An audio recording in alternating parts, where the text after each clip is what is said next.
इस शिक्षा पर ऐसा जाल बिछा रखा था कि हम बहुजन समाज के लोगों को, नारी के लड़कियों को शिक्षा देने का अधिकार नहीं था। तो वह माता सावित्री को मैं नमन करता हूँ कि वह लड़कियों को पढ़ने का अधिकार दिए। जिस समय वह 1971 विद्यालय वह प्राइवेट चलाया करते थे और अपने समाज के बच्चों को पढ़ाया करते थे वो फ्री। जिस समय वह मनवादी सिस्टम लोगों ने माता सावित्री को पागल घोषित कर चुका था कि यह मनु स्मृति में हर जगह लिखा हुआ है कि नारी को शिक्षा नहीं देनी चाहिए, क्योंकि नारी आपकी हर ग्रंथ में भी लिखा हुआ है शूद्र गंवार ढोल पशु नारी सब तारण के अधिकारी।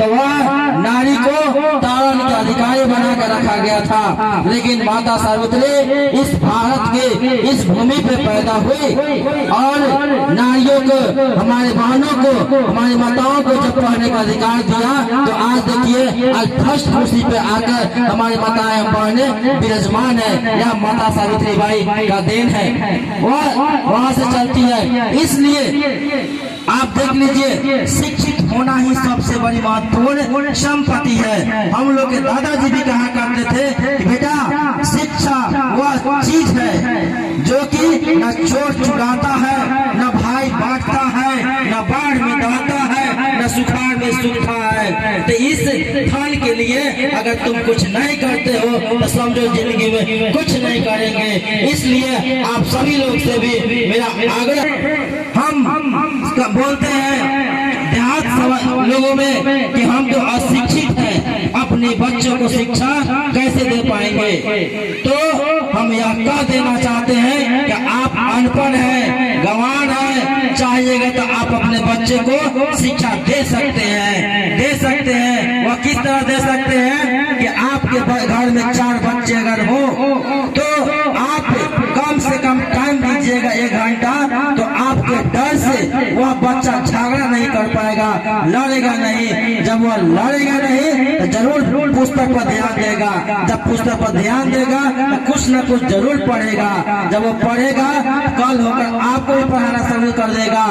कि आप कहीं न कहीं ट्यूशन कोचिंग लगाए हुए हैं, कल पूछिएगा उसी बेटा से कि बेटा यह क्या लिखा हुआ है, वही बच्चा आपका बताएगा पापा यह क्या लिखा हुआ है, पापा यह क्या लिखा हुआ है, पापा यह क्या लिखा हुआ है। तो आप अगर समर्पित हो जाएंगे अपने बच्चे के प्रति कि मैं अपने बच्चे को तो डीएम बनाना है तो बनाना है। जब लक्ष्य बना लीजिएगा अपने दिलो दिमाग में, लक्ष्य ऐसा चीज है, आप अपने हौसला को बुलंद रखिएगा तो बड़ी बड़ी सफलताएं आपकी कदमों चुमती है। क्योंकि लक्ष्य बड़ी चीज है। जो सपना देखना छोड़ दे वह समझ जिंदगी उसकी खराब है। सपना ऐसी देखिए, सो कर नहीं देखिए। सपना ऐसी देखिए कि आपको सोने नहीं दे। आप ऐसे सपना को देखिए कि आपको जिंदगी हराम कर दे, नींद हराम कर दे।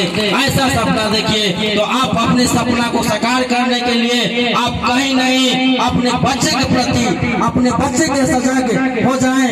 कोई आपके कोई भी काम नहीं आएंगे जब आपका शिक्षा आपकी बच्चों को हौसला को बुलंद करेगा। आपका बेटा जब इंजीनियर बनेगा, डॉक्टर बनेगा, आईपीएस बनेगा तो वह आने वाला दिन बुढ़ारी का लाठी बनेगा और ऐसा लाठी मजबूत बनेगा कि वो अपने शांति से तो खाएगा ही खाएगा, आपको भी शांति देने का काम करेगा, आपको भी शांति देने का काम करेगा। इसलिए शिक्षा पर हम लोग ध्यान दें, क्योंकि शिक्षा बहुत बड़ी चीज है।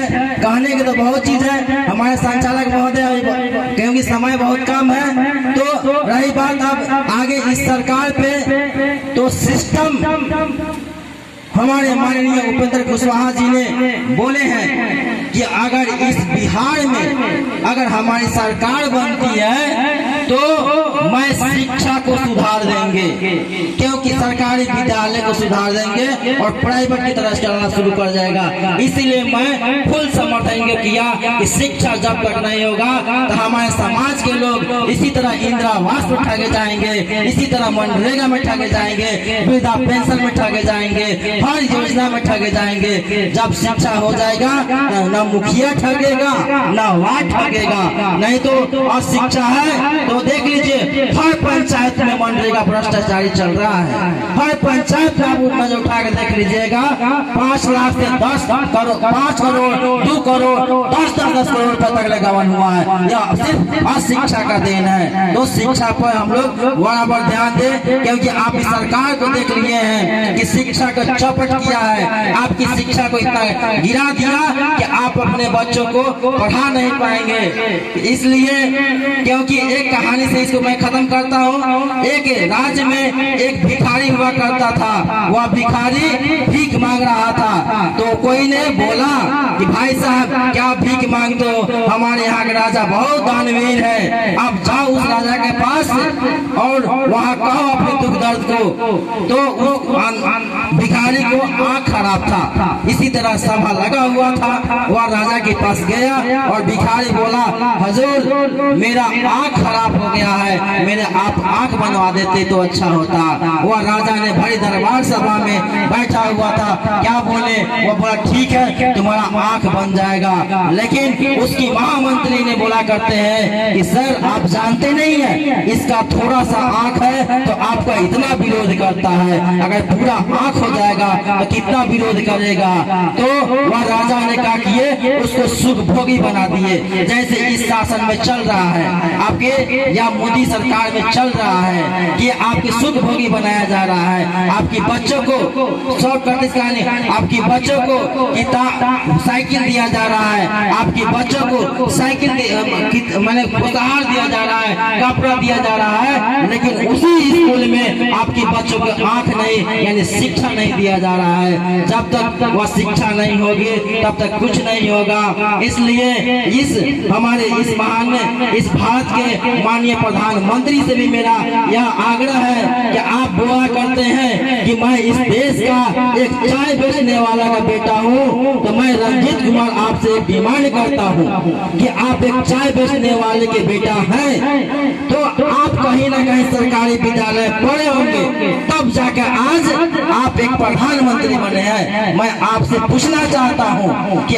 आपकी शासन में आपकी प्रशासन में इस सरकारी विद्यालय से पढ़कर बच्चा एक चपरासी भी नहीं बन पा रहा है, आखिर इसका असर क्या है, आखिर इसका कारण क्या है। हम आप बोलते हैं मैं एक ओबीसी का बच्चा हूँ, मैं एक बैकवर्ड का हूँ, चाय बेचने वाला का हूँ, गरीब का बच्चा हूँ, तो आप कम से कम हम आपका नहीं चाहिए कोई आपका योजना, नहीं चाहिए इंदिरा आवास, नहीं चाहिए पेंशन। आप अपने बच्चों को हमारे बच्चों को शिक्षा के लिए प्रेरित कर दीजिए। हमारा बेटा शिक्षा के लिए जब शिक्षितवान हो जाएगा तो खुद देने वाला हो जाएगा, लेने वाला नहीं। तो मैं इतना ही कहकर अपनी वाणी को समाप्त करता हूँ, क्योंकि समय कम है और हमारे संचालक महोदय चले हुए हैं। इसलिए आप सबों को मैं तहे दिल से जय भीम बोलता हूँ, ना बुढ़ा बोलता